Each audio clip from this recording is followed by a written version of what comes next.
Talaba bo'lsang nimalar bo'ladi? Zo'r tomoni hozircha sovchilarga eshiginglar yopiladi. Mabodo kontrakt to'la olmasangiz sovchilarni qabul qilamiz. Hozircha pul ko'p, har kuni aylanishga borasizlar. Bir oydan keyin esa, "Oy, kontraktim pulini ishlatib qo'ydim, pul tashing."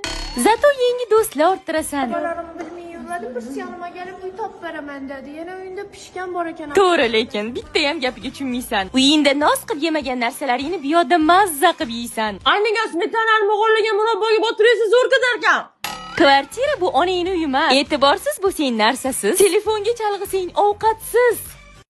Uxlab qolsang ko'rpasiz qolib ketishing mumkin. Boshida 2 oy bor e'tiboring o'qishda bo'ladi. Keyin bittasi ayu beradi, shu bilan o'qishi dabdalasi chiqadi. Kursdoshlaring ham уже hammasi parachka bo'lib olgan. Bu yog'iga rejim ham buziladi, chunki endi yoningda o'zingga o'xshagan 5 ta bekorchi bor.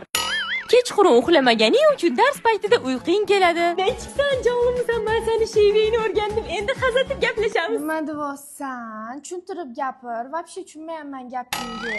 2-kursdan anu bola yo'q bo'lib qoladi. 3-kursdan уже ish topishga harakat qilasiz. Anaqa ishga olmaysizlarmi?